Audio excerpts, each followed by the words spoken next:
Olá, meus irmãos e irmãs de Ideal Espírita, vocês amigos e amigas que nos acompanham aqui na página Estação da Luz Espírita, muitíssimo obrigado mesmo pela sua companhia. A nossa página Estação da Luz Espírita não tem fins lucrativos, o objetivo é a divulgação da doutrina espírita.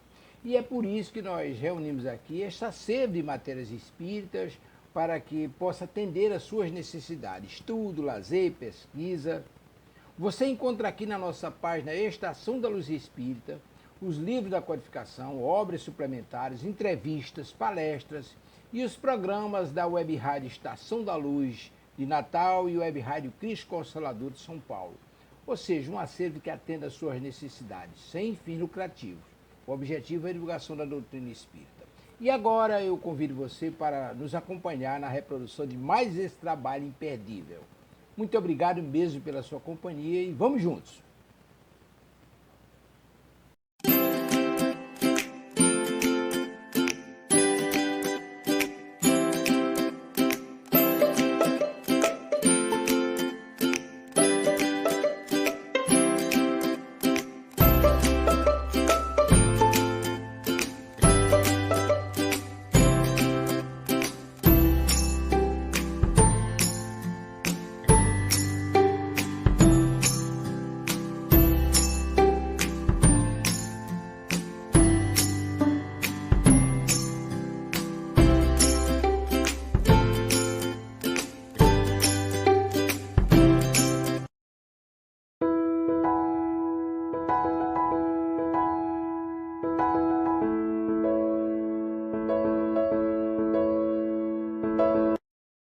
Olá, continuamos aqui no nosso curso Educação do Espírito e esta já é a 10ª aula, num total de 16. Seja muito bem-vindo, seja muito bem-vinda, que Jesus, nosso Mestre, nos abençoe. Aqui estamos, em cada videoaula, aprendendo a educação com o Espiritismo. O tema desta videoaula é o Educando Espírito Reencarnado e trabalhando esse educando. E vamos nos utilizar aqui da palavra de vários educadores espíritas que vão aparecer aí na sua tela e no final você poderá então recorrer às suas obras, porque vamos deixar a indicação bibliográfica. Iniciamos trazendo então José Herculano Pires, que nos diz: na pedagogia espírita, a concepção real do educando vai muito além da concepção pedagógica habitual ou comum. A primeira e mais simples definição do educando que ela nos dá provoca um choque e muitas vezes uma repulsa dos que a recebem. O educando é um reencarnado. A pedagogia espírita se apoia em bases científicas, como todas as pedagogias. É preciso, pois, encarar a realidade nova, por mais estranha ou absurda que pareça. A pedra fundamental da pedagogia espírita está lançada e não podemos retirá-la. O educando é um reencarnado. Bom, Herculano Pires é bem direto e não teria como ser diferente. Afinal, nós estamos olhando o ser humano do ponto de vista que o Espiritismo nos entrega. Que o ser humano, o educando, é um espírito reencarnado e que traz, portanto, ideias inatas e tendências de caráter que ele vem, então, trabalhando ao longo das suas várias encarnações. Será que outros educadores espíritas falam a mesma coisa? Vamos, então, agora passar a palavra ao educador Lidiênio Barreto de Menezes, que diz o seguinte: as doutrinas reencarnacionistas, principalmente a espírita, dão um enfoque diferente, conceituando o educando como um ser espiritual, imortal, que pré-existe ao corpo físico e, após o fenômeno da morte, fica um período no mundo espiritual, até novamente retornar ao mundo corpóreo por intermédio de uma nova encarnação. Criados simples e ignorantes, os espíritos encarnam com a finalidade de atingirem a absoluta perfeição moral, ao estado de espírito puro. Para cumprir esse mistério, é necessário fazer crescer as duas asas, a do amor, através do desenvolvimento do senso moral, e a do saber, pelo ocultamento do ser imortal. E, para tanto, dispõe do tempo necessário nos diversos estágios reencarnatórios. Esta palavra do professor Lidiênio, quase que nós não precisamos comentar, de tão clara e objetiva que ela é, mostrando para nós a finalidade da encarnação. Essa finalidade sublime de continuarmos o nosso desenvolvimento.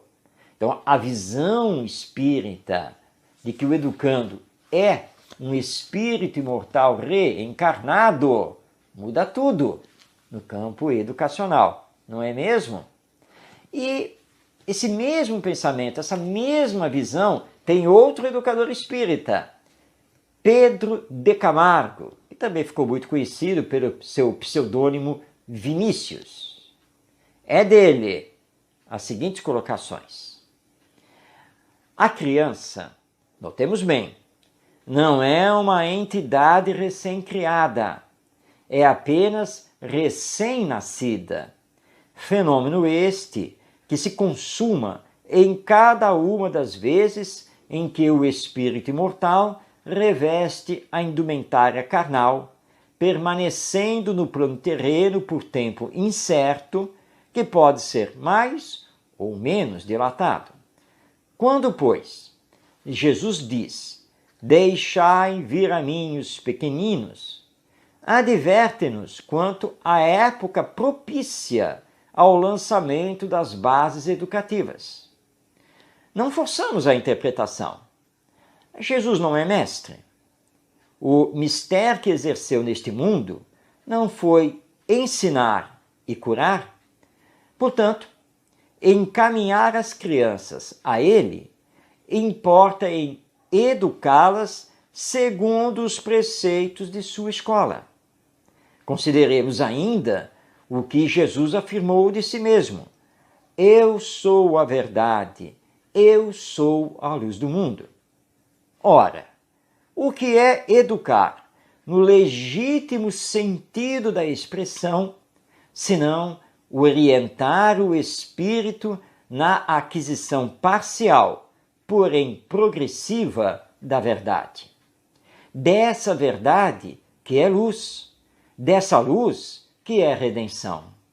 Na conformidade de mais esta frase elucidativa da missão do Verbo encarnado: se permanecerdes nas minhas palavras, sereis realmente meus discípulos, e conhecereis a verdade, e a verdade vos libertará.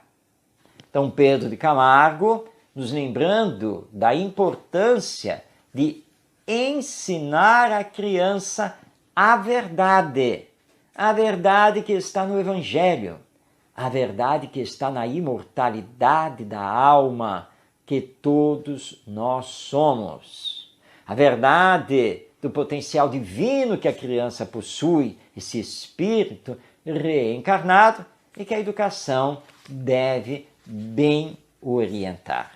Mas, bem, agora vamos trazer Allan Kardec.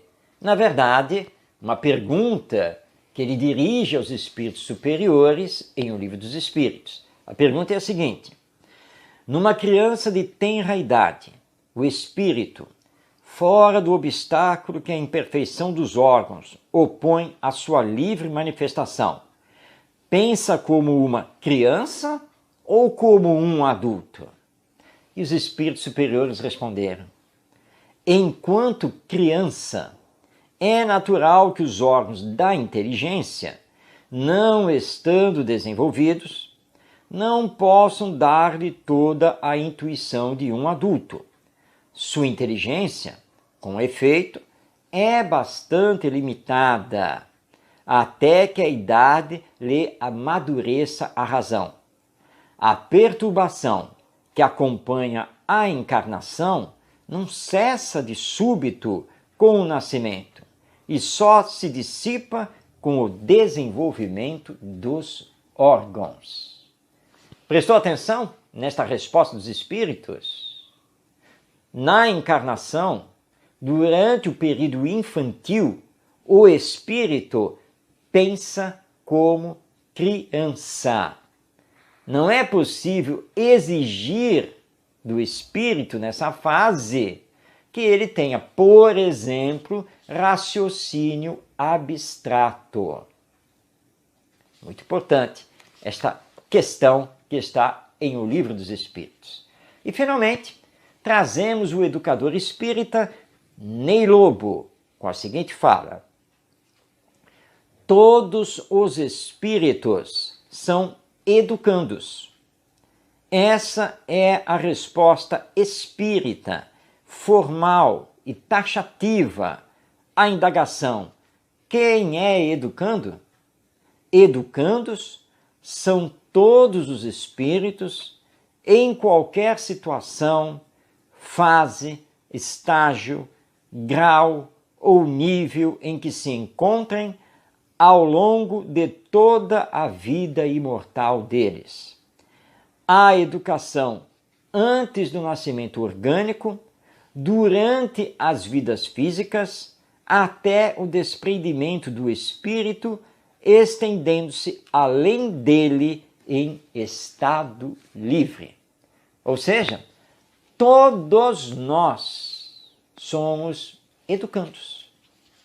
Mesmo agora, na posição de educador, nós temos que estar abertos sempre a aprender, a desenvolver o senso moral, a nos aperfeiçoar. E isso não apenas aqui na Terra, mas na continuidade da vida após a morte. E como vamos trabalhar isso então com o educando, o espírito reencarnado? Os nossos educadores espíritas é que vão nos dar a resposta. Vamos começar trazendo novamente o nosso Pedro de Camargo, onde ele diz: o ensino que se funda no processo de despertar os poderes latentes do espírito é o único que realmente encerra e resolve o problema da educação. Baseando-se o ensino num apelo constante à razão e ao bom senso, gera-se a confiança própria, estimula-se a vontade, esclarece-se a mente. Numa palavra, consegue-se que o educando faça a independência própria em todo o terreno, o que representa a verdadeira nobreza de caráter. A educação, segundo o processo natural, conduz fatalmente o educando à liberdade, faz dele um homem que pensa, sente e age por conta própria. O educando, o orientado como deve ser, não será um repositório de conhecimentos acumulados na memória. Há de ser um poder aquisitivo capaz de se enfronhar prontamente em qualquer assunto ou matéria, consoante requeram as necessidades do momento. Palavras vigorosas contra o processo de ensinagem, de memorização de conhecimentos, mas de fazer o ser humano, o espírito reencarnado, pensar e saber se preparar para a vida imortal. Vamos trazer agora Leon Denis de volta aqui ao nosso curso, quando ele diz: a educação que se dá às gerações é complicada, mas não lhes esclarece o caminho da vida, não lhes dá a têmpera necessária para as lutas da existência. O ensino clássico pode guiar no cultivo, no ornamento da inteligência. Não inspira, entretanto, a ação, o amor, a dedicação. Ainda menos obtém-se fácil uma concepção da vida e do destino que desenvolva as energias profundas do eu e nos oriente a impulsos e os esforços para um fim elevado. Essa concepção, no entanto, é indispensável a todo ser, a toda a sociedade, porque é o sustentáculo, a consolação suprema nas horas difíceis, a origem das virtudes másculas e das altas inspirações. É tempo de reagir com vigor contra essas doutrinas funestas e de procurar, fora da órbita oficial e das velhas crenças, novos métodos de ensino que correspondam às imperiosas necessidades da hora presente. É preciso dispor os espíritos para os reclamos, os combates da vida presente e das vidas ulteriores. É necessário, sobretudo, ensinar o ser humano a conhecer-se, a desenvolver, sob o ponto de vista dos seus fins, as forças latentes que nele dormem. Leon Denis nos apresentando, portanto, uma nova visão educacional, que é essa visão que o Espiritismo nos entrega. E para finalizar, trazemos de volta José Herculano Pires, que nos diz: os dois problemas, o da educação no lar e o da educação na escola, giram em torno de um mesmo eixo. Os pais são os professores no lar e os mestres são os pais na escola. Muito mais do que um fenômeno biológico, a paternidade e a maternidade constituem uma relação psíquica e, portanto, espiritual. O Espiritismo ensina e demonstra que os pais não geram o espírito dos filhos, mas apenas os seus corpos. A criança já nasce com o acervo pessoal de suas conquistas no processo evolutivo. Ora, a tarefa dos pais, como a dos mestres, é ajudá-la a integrar-se durante a presente existência na posse desse acervo e a enriquecê-lo ainda mais. Assim, para que a educação se desenvolva de maneira harmoniosa e eficiente, é necessária a conjugação do lar com a escola, dos pais com os mestres. Não é muito fácil conseguir-se isso no mundo de hoje, maiormente nas grandes cidades, mas há um meio pelo qual se podem superar as dificuldades atuais. Se os pais e os mestres se lembrarem de que foram crianças, se procurarem manter essa lembrança em suas atividades no lar e na escola, a conjugação necessária se fará naturalmente. A educação é um ato de amor, é a ajuda das pessoas grandes para que as crianças também possam crescer. Educação é um ato de amor. Existe a necessidade da conjugação de esforços, dos pais e dos professores, a união da família com a escola. E deixando aqui para a nossa reflexão, por que nós, adultos, nos esquecemos que já fomos crianças? Essa pergunta é o próprio Herculano Pires, que nos entrega nos seus escritos. Pensemos. Fique aí com a bibliografia que indicamos a partir de agora e que possamos ter um novo encontro na próxima videoaula do curso Educação do Espírito. Até lá, paz em sua vida. Um grande abraço.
Chegamos ao final da nossa atividade. Muitíssimo obrigado mesmo pela sua companhia e espero você no próximo evento.